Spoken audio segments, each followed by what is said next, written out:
Gentili telespettatori, ben ritrovati al consueto appuntamento. In questa nuova puntata parleremo di amicizia, sì, di come un gruppo di amici, trovandosi così di sera per caso, ha voluto fare qualcosa di bello per il proprio paese. Ha voluto mettersi in gioco, sì, giocare una partita che sta ancora giocando, oltre che avere già vinto. Ospite con noi in questa nuova puntata Diego Parisotto, sindaco di Castello di Godego. Buongiorno sindaco, buongiorno, benvenuto. Ciao Ida, benvenuto. Ben rivista. Abbiamo parlato di partite, sì, di partite perché tu non nasci politico ma nasci calciatore. No, io ho sempre avuto la passione del calcio, no? Da giovane giocavo a calcio, poi l'età avanza e non ho più potuto giocare e sono stato in qualche modo coinvolto dalla società del mio paese a diventare il segretario della Godigese Calcio e ho sempre mantenuto questa passione per questo sport. Certo, ma tu eri anche richiesto come sempre presidente di altri comitati, sì, presidente del comitato dell'asilo. Ho sempre amato vivere in modo attivo il paese, ero all'interno del comitato dell'asilo, sono stato all'interno della Proloco, ho sempre mantenuto buoni rapporti con gli alpini, con tutte le realtà insomma che mantengono vive il paese. Io ci sono sempre stato, mi è sempre piaciuto insomma intrattenere rapporti o fare qualcosa per gli altri assieme agli altri insomma. E non è scontato, sai Diego, perché questo bisogna sentirlo dentro, è un dono, è quasi una vocazione e tu me lo confermi che è così, perché tante cose ti piacevano e tu le facevi volentieri, con il cuore, non per forza, o a pagamento si può dire, tu le facevi con il cuore. Sicuramente, guarda, con il cuore, con la passione, con la voglia, con la gratuità e la generosità, perché dopo è questo quello che contraddistingue uno che fa volontariato, no? Perché le associazioni che sono all'interno del mio paese almeno no, si basano su quello, volontariato, gratuità e cercano in qualche maniera di aiutare le altre persone coinvolgendo e stravolgendo il paese.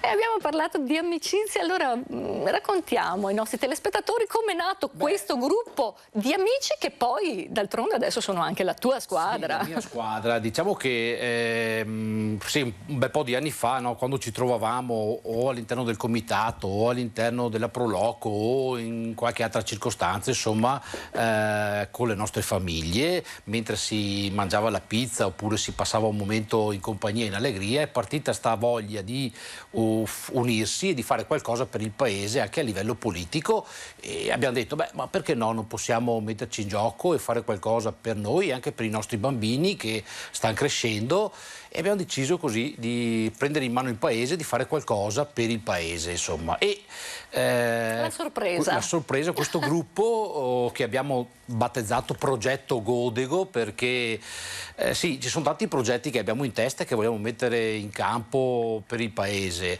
e la sorpresa è stata che dopo abbiamo vinto, siamo arrivati primi su 3 liste e sì, è stata una grandissima soddisfazione che continua ad esserlo ancora, insomma. Certo, e voi siete partiti in quarta proprio con tutta una serie di progetti, ne vogliamo raccontare qualcuno? Perché comunque tu sei stato insediato nel 2018, ma il tuo non è stato un compito facile, è arrivata la pandemia, nonostante tutto non vi siete fermati, anzi avevate un motivo in più per fare bene. Sicuramente sì, essere vicini alle persone è stato fondamentale in questi ultimi 2 anni e mezzo, quando la pandemia insomma ha creato lockdown, ha creato tutta una serie di limitazioni non indifferenti, insomma io ho avuto diverse persone che hanno perso il posto di lavoro oppure sì, non riuscivano ad arrivare a fine mese perché magari le loro attività rimanevano chiuse 10-15 giorni. E in quel momento come ti sei mosso tu e la tua amministrazione? Perché cioè, ascoltare una cosa ma poi fare qualcosa di concreto è diverso. Abbiamo cercato di recuperare fondi a destra e a manca perché dopo concretamente la gente ha bisogno di soldi per poter vivere, no? Abbiamo messo in campo tutta una rete di solidarietà anche coinvolgendo i vari supermercati del paese, abbiamo fatto e creato la spesa sospesa, abbiamo creato attraverso la protezione civile, insomma, no, raccoglievamo necessità e bisogni e andavamo a casa delle persone a portare la spesa oppure cercavamo di recuperare attraverso anche l'ausilio della Caritas, perché no? Ecco, vedi, perché... tu continui a nominarmi queste associazioni, proprio siamo partiti con la puntata così e continuano comunque a venire fuori queste associazioni. Il mio gruppo insomma è fortemente convinto che non è che chi vive il mondo della politica o il comune è chiuso in se stesso. Secondo me, secondo noi, sono fondamentali i rapporti con le altre persone, con le altre associazioni, con la parrocchia, con l'istituto salesiano che abbiamo e che bene o male sono parti integranti del paese, per cui bisogna, secondo me, sì, andare via a braccetto con queste persone, perché diamo un servizio per il paese, per la gente. Squadra, si è fa così squadra, che si fa squadra. e facendo il gruppo si riescono a superare determinate difficoltà. Certo, ma vogliamo dire comunque le tante cose che sono state fatte in questi 2 anni. Sì, abbiamo portato a termine una scuola, la scuola primaria è stata iniziata dalla precedente amministrazione il progetto, però dopo noi, quando è partito tutto il discorso legato alla pandemia, lockdown eccetera, non è stato per niente semplice portarla a termine. Abbiamo speso energie e risorse perché abbiamo dovuto integrare altri tipi di strutture che purtroppo mancavano, non c'erano, tipo altri accorgimenti per rendere la scuola ancora migliore. Cioè la scuola è stata resa NZ, cosa vuol dire? È stata resa a un efficientamento energetico tale che cammina da sola, tra virgolette, perché pannelli solari, fotovoltaico e altri tipi di benefici, la scuola ha un efficientamento energetico talmente basso che non spende quasi nulla, insomma. In questi momenti proprio è l'essenziale. È l'essenziale, sì, è fondamentale. Hai visto lontano ed è una manna adesso caduta dal cielo, purtroppo con i prezzi del gas che abbiamo, purtroppo anche le sul spese discorso, per dire, dell'energia elettrica, abbiamo stipulato ancora lo scorso anno, l'avevamo in precedenza ma dopo è stato rivisto con un altro fornitore, abbiamo stipulato un contratto con chi ci fornisce l'energia pubblica, l'energia elettrica pubblica. Abbiamo stipulato un prezzo che quello è quello. Abbiamo ancora quello, per cui ma sei stato in gamba, abbiamo sicuramente delle penalità. Tu ti sei messo le spalle al riparo, hai detto magari lo pago un po' di più bisogna adesso, però cercare di vedere un po' più in là del domani o del dopodomani, no? Cercare di ok, abbiamo sicuramente delle difficoltà legate, non so, alle spese del riscaldamento, a altri tipi di spese che sono inevitabilmente aumentate, e abbiamo messo sul previsionale più 150.000 euro, 200.000 euro di spesa maggiore che avremo in quest'anno. Però per quanto riguarda l'energia pubblica ci siamo parati il fondo schiena, come si suol dire, attraverso questo tipo di contratto. Certo, poi altre cose sono state fatte, la ristrutturazione del municipio con un importo di 1.400.000 euro. Il municipio è la casa dei cittadini e abbiamo abbiamo portato a casa un contributo non indifferente, insomma, in 2 tranche, 600.000 e adesso abbiamo altri 800.000, e lo stiamo rifacendo nuovo e pensiamo che sia, insomma, fondamentale per i cittadini avere un municipio di tutto rispetto, insomma, perché è un biglietto da visita non indifferente. E poi la viabilità che comunque si lega al vostro territorio, un territorio ricco di tante cose, molto bello. Abbiamo cercato di creare rotonde perché c'erano determinati incroci molto pericolosi che purtroppo negli anni passati hanno visto delle vittime, no? E quindi abbiamo, attraverso altri contributi provinciali, regionali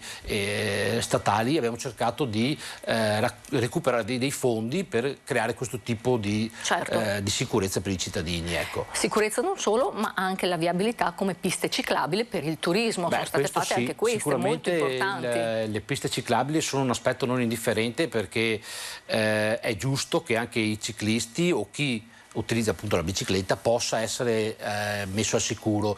Ci capita al mattino di vedere flotte di bambini che vanno a scuola in bicicletta, no? Che partono magari dalla periferia e che vengono verso il centro, e le piste ciclabili sono fondamentali per metterli al riparo perché le macchine sono sempre di più, corrono purtroppo a velocità non indifferenti, per cui è giusto metterli a riparo con le piste ciclabili. Certo. Diamo uno sguardo al futuro. Tanti sono i lavori da fare anche per il vostro meraviglioso territorio. Voi siete, tra l'altro, comune capofila per il sentiero degli Ezzelini. Cosa vuol dire essere comune capofila? Raccontiamo al nostro pubblico a casa che cos'è il sentiero degli Ezzelini. Il sentiero degli Ezzelini è un cammino stupendo di più di 40 chilometri che coinvolge ben 9 comuni. 8-9 che sono?